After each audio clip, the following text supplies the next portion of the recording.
So y'all, let me tell you how much I absolutely love, YouTube.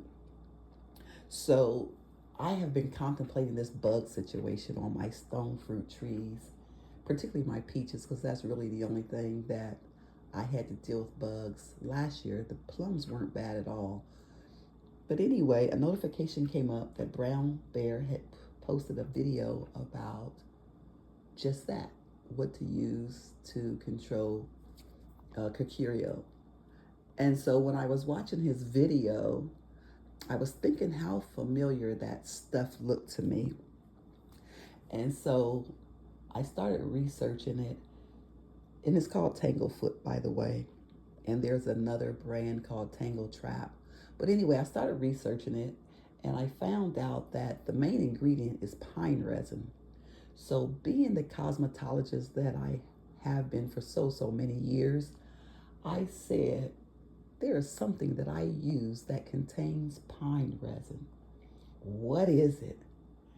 And the more I researched, I said, that looks like wax that I use to do eyebrows, underarms, etc. So I have this old wax melter. I'm not in the salon anymore, so don't nobody be talking about the condition or the sanitation of this wax melter because I don't fall under those guidelines anymore. I'm just me doing what I do. Look at that. You can see how old and how nasty this thing is. This stuff is so sticky. So I went and I looked at the can, and usually I use this wax with these. And so I haven't actually used this machine for wax in a long time, but my granddaughter was here and she got some wax and did some waxing while she was here. But anyway, I looked at the ingredients to make sure that I was right. This thing is so sticky, y'all. I hate to even touch it. To make sure that I was right, and hopefully you can see it. Right. Oh, if I keep close, it's gonna blur. Let's see if I can get. If you look up the INCI names for these glyceryl rosinate and the next one, dipylene glycol dibenzoate, and then it goes back to another rosinate. Oh crap. Y'all making a mess. All of that is pine resin.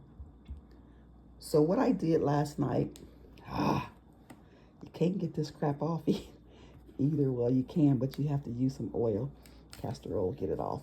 Anyway, so what I did last night, I heated that up into that. It's making a mess. And it was not this consistency. Actually, this stuff you cannot use unless you heat it up.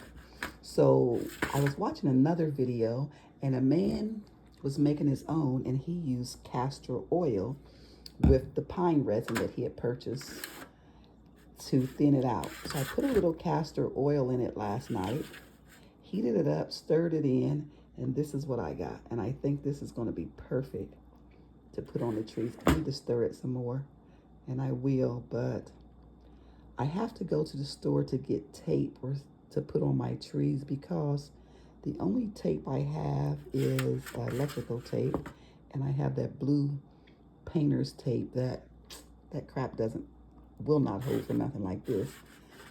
But anyway, guys, I'm going to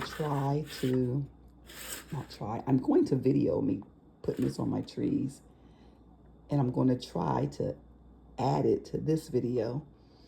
But y'all know I don't know how to edit. My granddaughter's been showing me. She downloaded the editing app on my phone, but still I haven't really played with it. So if you don't see me putting this stuff on a tree, know that I could not figure out how to put these two videos together. But for now, that's it. That is basically Tanglefoot because it's pine resin. And it most certainly is sticky as crap. And I'm going to tell you, this stuff stays sticky.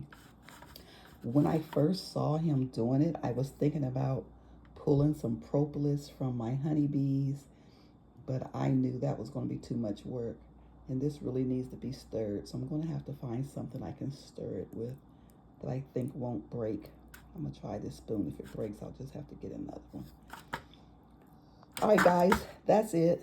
That is my Tanglefoot IE wax honey eyebrow wax that I'm going to be using on my trees this year. And this can cost me about $16. So $16 to save the fruit on all of my trees. I have about, I think about 60 trees out there that I need to put this on. So we're going to see if I can make it through all 60 with this can. I should be able to, because honestly, it doesn't take a very thick coat of this for it to be sticky. I just have to find a brush. That's the next dilemma. I have to find a brush to use to put it on. And I bought some cheap brushes from Hobby Lobby. But heck, when I first used that and stuck it in my hodgepodge or Mod Podge, whatever that stuff is called, the tip of it came off of the handle. So I'm not sure I'm going to be able to use those for this. So I'll have to buy a brush as well when I go out. All right, guys, I have rambled enough. That is my version of Tanglefoot or Tangle Trap, the lesser known variety. And I'm going to see how it works this year.